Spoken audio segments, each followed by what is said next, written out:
우리가 인생을 열심히 살아도 참 항상 느끼는 거지만 늘 그 자리인 것 같습니다. 매일매일 발전을 꿈꾸고 뭔가 성장을 꿈꾸지만 우리는 늘 그 자리에 그냥 멈춰져 있는 것 같습니다. 멈춰져 있는 게 아니라 다시 한번 움츠렸다가 뛰어오를 때를 기다리고 있는 게 아닌가. 우리 인생은 그러면서 하루하루가 발전하고 있는 게 아닌가 이런 생각이 듭니다. 대한민국의 부동산 하락이 시작되고 나서 많은 전문가들도 이제 하락의 이야기를 하기 시작했고, 저 표용호TV는 늘 데이터를 통해서 여러분께 그것을 증명해 드렸습니다. 그런데 국책연구원의 보고서가 나왔습니다. 그동안 겪어보지 못한 하락기, 폭락기가 올 것이다. 이렇게 연구 보고서가 나왔습니다. 정말 이건 충격이 아닐 수 없습니다. 이제 본격적으로 8월 이후부터는 정말 그야말로 하락이라는 것이 피부에 와 닿을 수 있습니다. 그동안 뛰는 집값에 올라타지 못하고 그냥 열심히 살았고 나는 그대로 가만히 있는데 주변 사람들이 부동산을 가지면서 갑자기 성실한 내가 벼락거지가 됐다는 느낌도 많이 받으셨던 분들 계셨을 텐데요. 이제 그분들 오늘 영상 잘 보시기 바랍니다. 오늘 여러분의 소중한 마음을 모아서 영상 속으로 여러분을 초대합니다.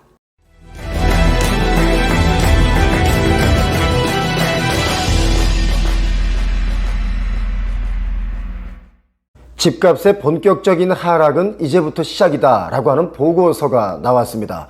집값의 본격적인 하락은 8월부터 시작될 것이다 라는 보고서인데요. 세계 각국이 코로나가 시작되고 경기 위축이 오자 경기 부양을 위해서 엄청나게 많은 돈을 풀고 또 금리까지 낮춰줬습니다. 그래서 전 세계적으로 집값은 천정부지로 치솟았습니다. 오르는 집값에 올라타지 못한 사람들은 열심히 사는데도 그냥 가만히 있는데도 갑자기 주변에 비해서 거지가 된 기분이다 라고 해서 벼락거지란 말도 유행처럼 번졌었습니다. 화면 보시면 주택가격 변동률입니다. 2021년치인데요.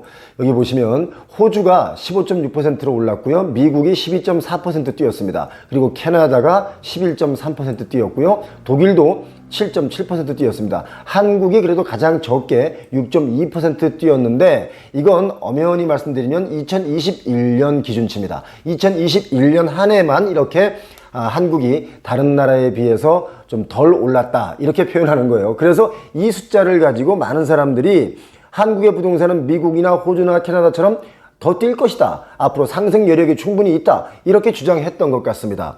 이 데이터를 가지고 주장했기 때문에 이 데이터는 지금 맞지 않습니다. 왜냐? 20년, 19년, 18년의 데이터를 다 합치면 한국이 집값이 많이 뛰었기 때문이죠. 코로나가 풀리고 인플레이션으로 물가가 많이 올라가고 있습니다. 금리를 올리고 시중에 돌고 있는 돈을 회수하기 시작하면서 아파트 값은 내리막을 걷기 시작했습니다. 이제는 몇 억씩 떨어진 아파트의 매물이 늘어나지만 거래가 되고 있지 않습니다. 거래 빙하기가 온 거지요. 불과 1년 전만 해도 집이 나오는 대로 걷어들이던 일명 줍줍, 영끌, 비투 이런 건 찾아볼 수가 없습니다. 심지어 서울 은평구의 경우는요, 금리가 이렇게 자주 오르면서 21년 최고가에 10억 하던 아파트가 매물로 나왔습니다. 그런데 아무도 안 사니까 집주인이 9억에 제가 내놓을게요. 9억에 내놓으면 1억을 더 싸게 내놓는 거니까 한 10% 싸게 내놓는다고 생각해서 9억에 내놓는 거예요. 그런데도 매수자가 달려들지 않으니까 어머 죄송합니다. 제가 8억에 내놓겠습니다. 근데 8억에도 사는 사람이 없는 거예요. 그래서 지금 이렇게 7억 5천만 주면 팔게요 하는 시간까지 다가왔습니다. 지금 서울의 아파트도 이렇게 매수자가 매수로 돌아서지 않기 때문에 매도자의 마음이 급해졌습니다. 금리가 오르고 매수 심리가 완전히 얼어붙어서 이런 결과가 나오고 있는데요. 그렇다면 금리는 우리 집값에 얼마나 영향을 미칠까요? 어떤 분들은 지금보다 금리가 더 많이 올랐을 때도 집거래는 활발하게 됐었다. 그때 나 집 샀다. 이런 분들이 계시는데요. 그때와 지금이 다르다는 것을 제가 다시 한번 설명을 드리겠습니다. 국토연구원의 연구 보고서에 따르면요. 보고서에는 우리가 경험했던 수준을 완전히 넘어서는 수준으로 하락할 수 있다라고 경고를 했습니다. 가만히 보시면 이 금리와 집값의 차이 어떤 연관관계가 있을까? 국토연구원에서 이렇게 연구를 했는데요. 금리가 내리면 집값은 올라갑니다. 금리가 오르면 집값은 내려옵니다. 이거 아주 기본적인 거 아니겠습니까? 그런데 예전에는 금리가 올라도 집값이 같이 올랐던 적이 있었습니다. 우리가 완전히 성장기 때의 이야기입니다.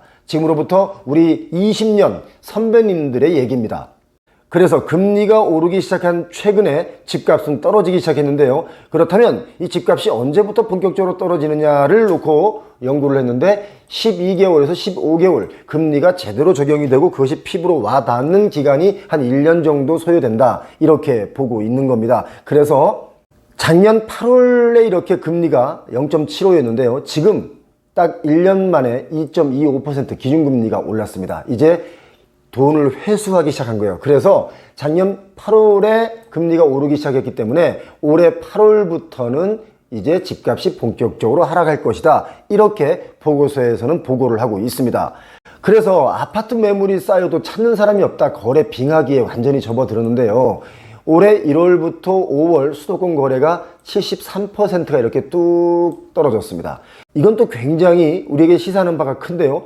재개발, 다세대, 연립도 반토막이 났습니다. 재개발하는 지역의 다세대나 연립도 고가 행진을 했거든요. 왜? 아파트 입주권을 받기 위해서 고가의 다세대나 연립도 마구마구 사들였습니다. 왜? 아파트에 들어가고 싶으니까요. 그런데 이렇게 재개발, 다세대, 연립도 이제 반토막이 된 겁니다. 거래가의 반토막이 아니라 거래량의 반토막입니다. 그러니까 이제 거래가 거의 빙하기에 온 겁니다. 그리고 이 화면 잘 보시기 바랍니다. 헌집이 팔려야지 이사를 가는데 거래 절벽 빅스텝으로 인해서 공포의 새 아파트 입주도 발목을 잡고 있다. 이렇게 있습니다. 거래 절벽과 빅스텝의 공포를 느끼고 있는 겁니다. 이런 일이 벌어지고 있어요.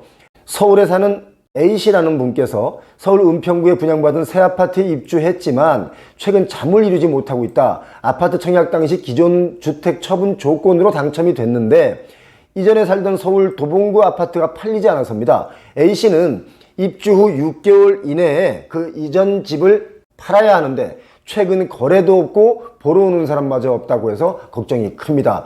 더 늦기 전에 가격을 더 내려야 할지 고민에 빠졌다고 이렇게 뉴스에 났습니다. 자, 이제 이런 매물들이 속출하기 시작합니다. 이런 분들이 상당수가 계시기 때문이죠. 그래서 시장은요, 이번 한국은행의 빅스텝 단행으로 국내 주택시장이 수년간 이어져온 셀러 마켓에서, 그러니까 판매자 중심의 시장에서 이제는 바뀌었습니다. 바이어 마켓으로 바뀌었습니다. 실수요자 중심 시장으로 바뀌는 변곡점에 이르고 있다. 이제 사람들은 마구 집을 사지 않는 단계에 접어들었다. 이렇게 해석하셔도 무방하겠습니다. 주택시장에서 최대 변수로 작용하는 것이 무엇이냐 봤더니 금리입니다. 이것은 제가 작년부터 주식이든 부동산이든 금리를 이기는 것은 없다라고 제가 누차 말씀드렸는데 지금 그게 현실로 다가온 거죠. 어떤 분들은 예전에 금리가 12%, 24%일 때도 주택시장은 얼어붙지 않았다. 나는 그때 집을 샀다. 제가 좀 전에 말씀드렸죠. 그런 분들 많이 계셨습니다. 그런데 왜 지금은 금리가 문제냐? 지금 금리 그때보다 훨씬 싼 4%, 5%다. 이런 분들 계시잖아요. 그것을 제가 한마디로 좀 정리를 해드리면 그때는 우리가 완전히 경기가 상승기에 있었고요. 지금은 저성장의 늪이 염려되는 시기라서 그렇습니다. 저성장의 시대가 오면 고금리 시대보다 더 어려워지기 때문이죠. 강남의 아파트가 거래가 되지 않는 이유도 강남에 이렇게 금융을 잘 아는 분들이 주택 매매를 하고 있지 않기 때문입니다. 새 아파트를 분양받고도 이사 못 가시는 분들 많이 계시죠. 경기도에만 해도 지금 여러 새 아파트가 입주를 못하고 있는 곳이 꽤 있는데 왜 그런가를 체크해 봤습니다. 보니까 6월 미입주 사유를 보면요. 주택산업연구원에서 나온 얘기인데요. 기존 주택이 매각이 안 됐다. 41%입니다. 세입자를 미확보했기 때문에 기존 아파트 분양받아도 못 들어가고 있는 거예요. 세입자도 못 들어가요. 세입자를 구할 수가 없으니까. 그래서 계약을 취소해야 되나 하는 염려까지 하고 있습니다. 33.3%입니다. 그리고 잔금대출 미확보. 역시 대출이 안 되는 거예요. 25.5%. 그래서 기존 주택이 매각이 지연되고 세입자를 확보하지 못하고 잔금대출을 받지 못했기 때문에 새 아파트의 분양을 받고도 입주를 못하고 있는 일들이 비일비재하게 지금 벌어지고 있습니다. 이거 꼭 기억하셔야 됩니다. 자, 지금은 집값의 하락 쪽으로 변동성이 큰 시장이 되고 있습니다. 변동성은 기회입니다. 현금 확보만이 미래를 준비하는 과정이 될 수 있습니다. 그러나 빠듯한 우리 생활 속에서 현금 확보가 사실 넉넉지 않습니다. 다시 한번 큰 폭의 하락기에 끝물이 오면 그때 내 집 마련 내지는 내 집 갈아타기를 한번 생각해 보셔야 되는데 현금 준비 만만치 않죠. 저축을 한다는 것은 지금 너무 어려운 시기입니다. 물가가 고물가이기 때문이죠. 자, 준비가 기회를 만나면 이건 정말 기적을 만들 수 있습니다. 표용호 TV를 시청하시는 분들은 준비를 하셔야 기회를 기적으로 만들 수 있습니다.